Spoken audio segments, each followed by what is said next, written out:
Sebelumnya di Stellar Transformation, Suyu yang sudah berada di alam immortal, ia mengangkat seorang murid yang bernama Hansu. Jauh sebelumnya, Suyu sempat bersitegang dengan cucu dari ketua klan Star Maplemon.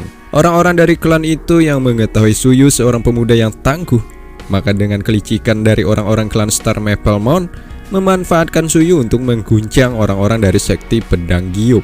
Nah, jadi di episode ini akan menyajikan cerita yang sangat menarik. Penasaran?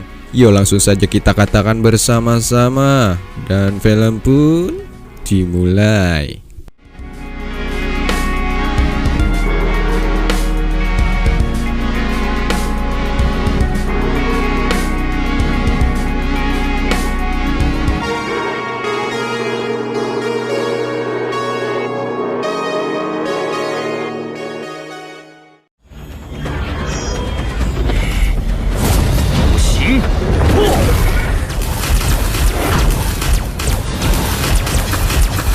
Tetua Yu namanya. Kala itu ia menggunakan teknik susunan formasi untuk menyerang Suyu.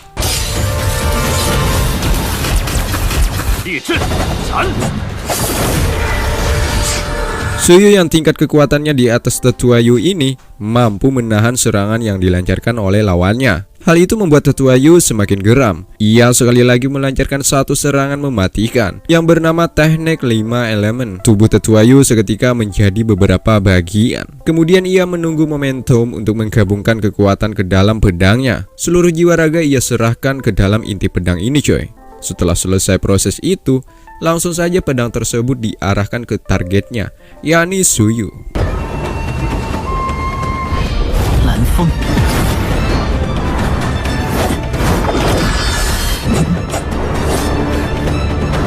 Suyu mencoba untuk menghindar menggunakan kecepatannya. Terlihat kecepatan Suyu hampir setara dengan serangan pedang Tetua Yu. Suyu pun demikian, coy. Ia menunggu momen untuk menyerang balik. Sekiranya sudah pas, dimulai dengan basmalah, Suyu mengeluarkan boneka immortal. Roh pada boneka ini terdapat sesosok Paman Lan. Tentunya dengan mengaktifkan boneka immortal ini, maka akan membuat pekerjaan semakin mudah, ya kan? Tentunya Tetua Yu yang notabene-nya kekuatannya jauh di bawah Suyu, apalagi Paman Lan, satu persatu teknik 5 elemen dapat dihancurkan.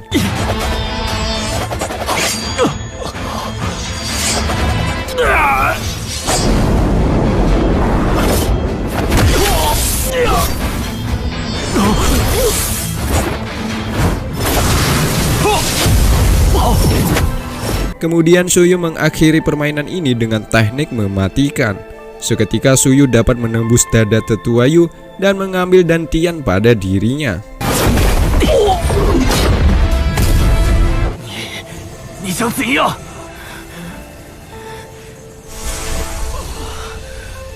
Pada akhirnya Tetua Yu kalah. Namun sebelum itu, Tetua Yu bersumpah bagaimanapun Margayan akan membalaskan dendam atas kematiannya. Tetua Yu juga mengingatkan bahwa sekti pedang giok akan merenggut satu persatu orang-orang terdekat dari Suyu. Atas kematian Tetua Yu telah dirasakan langsung oleh Lord Sekti Pedang Giok. Dengan itu ia juga menandai orangnya yang telah melakukan hal yang dianggap merusak tatanan kehidupan di alam immortal. Siapa lagi kalau bukan Suyu? Suyu tahu bahwa masalah buruk akan datang menimpanya. Namun sampai saat ini masih belum diketahui kepastiannya kapan hal itu akan datang, sehingga membuat Suyu harus cepat-cepat meningkatkan kekuatannya agar ia dapat mengatasi semua sebagai rasa tanggung jawabnya.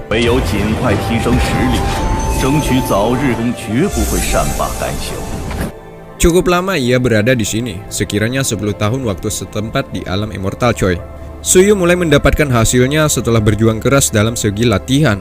Dengan kekuatannya saat ini, sekiranya Suyu sudah dapat mengimbangi, bahkan mengalahkan kelompok dari sekti pedang giok. Untuk menguji kualitas bela dirinya, ia menggunakan harta yang diberikan oleh wanita saat di musim keempat kemarin, coy. Suyu memanggil penghuni di dalamnya. Suyu meminta agar orang ini melakukan pertarungan melawannya. Ya, seperti yang disebutkan, tujuannya untuk melihat seberapa besar yang ia dapati selama berlatih. Pertarungan itu tak lama, namun Suyu sudah merasakan dampaknya, bahwa kekuatan barunya sangatlah luar biasa. Selain itu, Suyu juga meminta agar nanti dapat menolongnya ketika berhadapan dengan sekti pedang giok. Orang ini pun sudah mengetahui kekuatan orang dari sekte tersebut. Sekiranya orang ini sedikit pesimis untuk dapat mengalahkan sekte itu coy. Ia kemudian menyarankan Suyu untuk tidak memprovokasi orang-orang dari sekte Pedang Giok. Namun apalah daya, hal itu sudah terlambat. Sekte Pedang Giok sudah menandainya sebagai daftar buronan mereka. Sementara itu ada Hansu yang mendengar percakapan Liu Ming dengan seorang wanita, yakni tentang rencana tetua klan Star Maple Moon yang memanfaatkan Suyu sebagai batu pijakan untuk merebut kekuasaan di alam immortal ini dari sekte Pedang Giok coy. Tentunya Hansu mulai merasakan rasa ketidaknyamanan, di mana Suyu seorang guru spiritualnya dan sekaligus sahabatnya itu ternyata selama ini hanya dimanfaatkan oleh tetua klan. Sedikit revisi coy, yang membunuh Hansu sebelumnya ternyata bukan dari orang-orang sekte Pedang Giok, melainkan ia adalah ketua agung Star Maple Moon ini, sebut saja namanya Liu. Hansu yang mulai merasakan sesuatu buruk, ia menyuruh Lina untuk pergi meninggalkan klan ini. Di sini Hansu tidak menerangkan bahwa ia sudah mendengar rencana dari ketua klan. Takutnya Suyu tahu dan keras untuk tetap tinggal di sini. Sebelum Hansu berpisah dengan Lina, ia memberikan sebuah perhiasan yang bentuknya sangat indah. Begitupun saat di hadapan Suyu, Hansu dengan rasa hormat meminta kepada Suyu untuk meninggalkan tempat ini. Sebenarnya Suyu juga ingin pergi, namun peta antar bintang belum ia dapati, sehingga Suyu berencana untuk mencari jalan lain dengan berkelana ke tempat lain. Sebelum pergi, Suyu memberikan beberapa khasiat yang bagus bagi latihan Hansu di kemudian hari. Selain itu, Hansu juga memohon kepada Suyu untuk mengajarkan teknik tingkat tinggi, yakni teknik terlarang yang bernama Pedang Pembelah Langit. Awalnya Suyu menolak, karena itu sebuah teknik yang dapat merugikan orang lain, terutama diri sendiri. Namanya juga teknik terlarang ya kan? Pastinya lebih banyak resiko daripada keuntungan yang didapati. Namun Hansu memohon dengan sangat bahwa ia hanya meminta diajarkan dasarnya saja. Selebihnya Hansu berjanji tidak akan menggunakan teknik tersebut. Pada akhirnya Suyu pun percaya bahwa Hansu akan teguh dengan janjinya. Suyu memberikan beberapa pelajaran untuk dapat menguasai teknik terlarang tersebut coy. Sekali lagi Suyu mengingatkan agar Hansu tidak menggunakan teknik terlarang itu. Sebab jika digunakan, maka di antara petarung akan ada yang mati, entah itu musuh ataupun diri sendiri. Bahkan bisa saja dua-duanya akan mati. Singkat cerita, Hansu menghadap kepada ketua agung Liu. Ia mengatakan bahwa Suyu sudah meninggalkan klan Star Maple Moon. Mendengar itu ketua tentunya ia sangat marah, sebab rencananya yang sudah ia rancang selama bertahun-tahun seketika pupus. Ketua memerintahkan tetua Minghan untuk mencari cara agar Suyu kembali ke tempat ini. Tetua dengan cepat keluar untuk mencari solusinya. Namun saat itu Hansu yang sudah tak tahan lagi setelah melihat Suyu diperlakukan seperti itu, ia lepas kendali. Kala itu Hansu mencoba menyerang tetua Minghan. Nah mulai situlah Hansu dicap sebagai pengkhianat.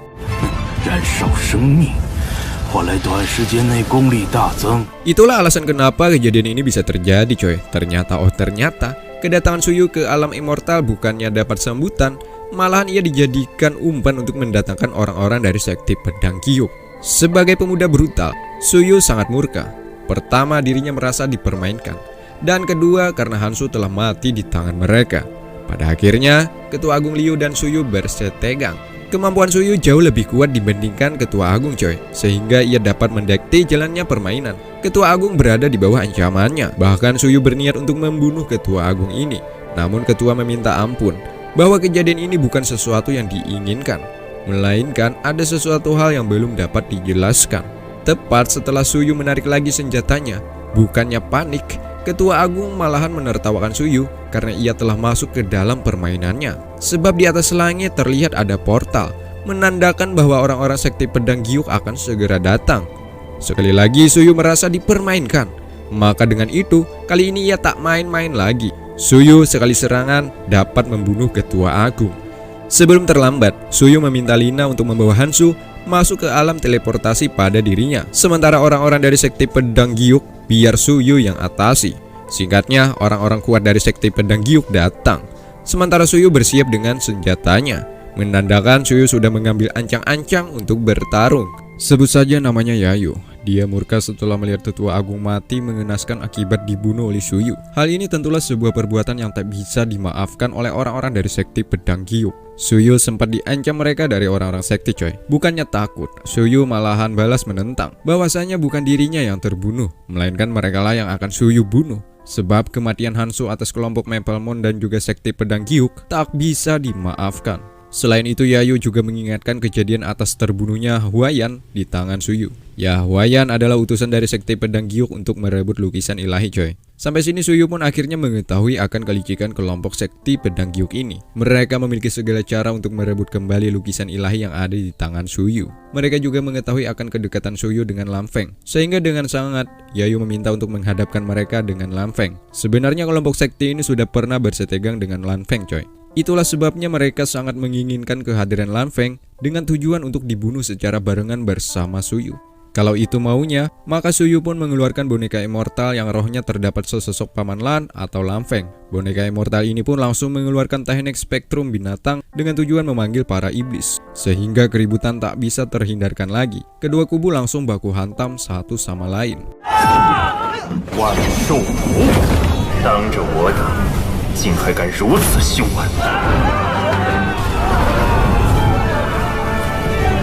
Terlihat kelompok sekte pedang giok masih belum cukup kuat untuk membendung serangan spektrum binatang pada Paman Lan, sehingga Yayu memerintahkan kedua anggota terkuatnya untuk menyerang Suyu juga Lam Feng. Kekuatan kedua orang anggota sekte ini begitu kuat, coy, sehingga Suyu harus menghabiskan batu esensi untuk mengisi mana pada boneka immortalnya. Jika terus-terusan seperti ini, bisa saja Suyu akan kehabisan batu esensi. Ia memilih cara lain, yakni menghindari dari serangan brutal yang dilancarkan oleh orang-orang sekte pedang giok. Saat itu Suyu dikejar sampai ke antar bintang. Di sini sebagai pemuda jenius, Suyu memiliki sebuah ide dengan cara menyerang balik sang lawan. Dan lagi, Suyu harus ikhlas mengeluarkan batu esensi lebih banyak lagi hanya untuk menyerang satu anggota dari sekte pedang giok. Ya, pengorbanannya itu membuahkan hasil, yakni dengan berhasilnya menyerang dan membunuh satu dari dua anggota terkuat bawahan Yayu.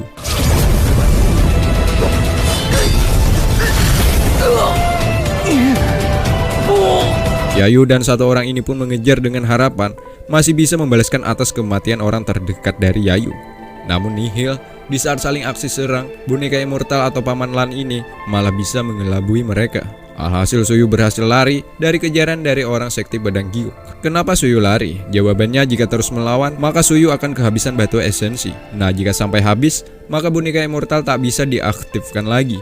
Sebab akhir-akhir ini, Suyu selalu mengandalkan boneka immortal untuk menghadapi lawan yang kekuatannya jauh di atas dibanding dirinya. Singkatnya, Suyu bertemu dengan Lina. Suyu sangat menyesali atas kepergian Hansu untuk selama-lamanya.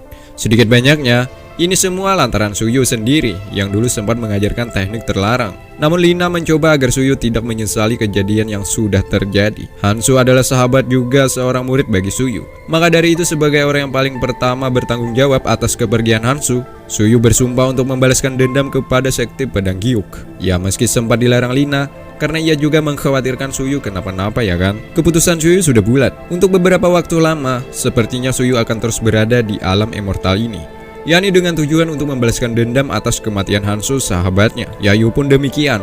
Ia mengabarkan kepada Kaisar Yu tentang keberadaan Lam Feng dan juga lukisan ilahi sepertinya berada di tangan kedua orang itu. Kaisar Yu dalang dari semua ini, ia memerintahkan kepada pasukannya untuk mengunci teleportasi antar bintang dan mencari keberadaan Lam Feng. Ya, dengan harapan Suyu dan Lam Feng tidak akan bisa pergi kemana-mana lantaran teleportasi tidak diaktifkan lagi, ya kan?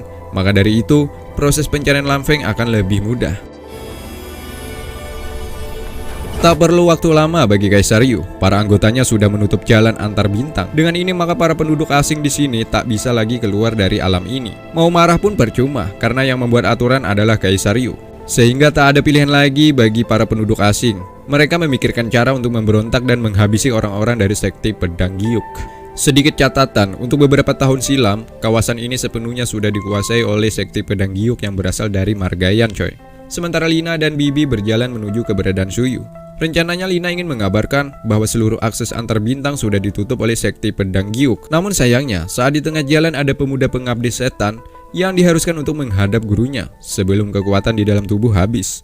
Jika terlambat sedetik saja, maka kekuatan di tubuh akan menjadi racun. Tapi ada pengecualiannya. Jika tidak sampai menemui guru, maka orang ini disuruh untuk mencari seseorang yang berlatih secara murni. Kebetulan sekali, ya kan, Lina adalah salah satu orang yang memiliki kekuatan sejak bayi. Sehingga orang ini langsung berniat untuk membunuh dan menyerap isi mana pada Lina.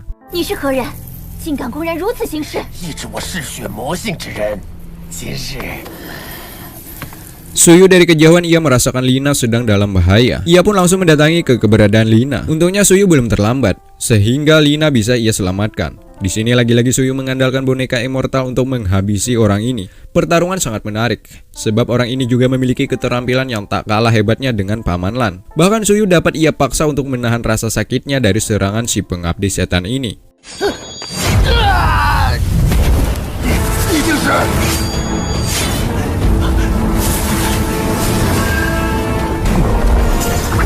Untungnya ada Paman Lan yang senantiasa melindungi Suyu dari ancaman yang mematikan. Kini Paman Lan tak main-main lagi. Paman Lan akan sesegera mengakhiri pertarungan ini dengan serangan pamungkasnya. Setidaknya orang ini mati dengan cara yang sangat tragis.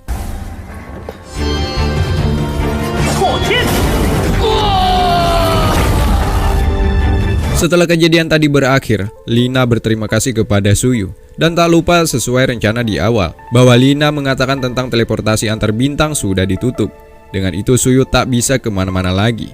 Sampai sini Lina juga mengkhawatirkan akan keselamatan Suyu. Tapi Suyu meyakinkan bahwa Suyu memiliki 1000 cara untuk keluar dari kawasan ini. Setidaknya setelah mendengar itu Lina sedikit lega. Tak lama kemudian para anggota sekte pedang giok akan berangkat ke sebuah tempat. Ya belum diketahui kemana rencananya mereka pergi coy. Bisa jadi ke istana Kaisar Yu. Sesuai rencana, para pemberontak mencoba untuk membunuh orang-orang sekte ini. Sebab mereka sudah muak akan kezoliman mereka, yang dimana mereka selalu menindas dan membuat para penduduk tunduk terhadap aturan mereka.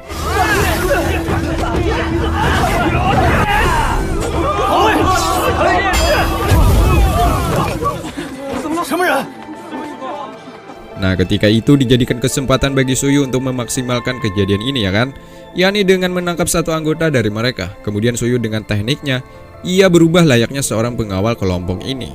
Sampai sini orang-orang di sekitarnya tidak mengetahui bahwa ini adalah Suyu.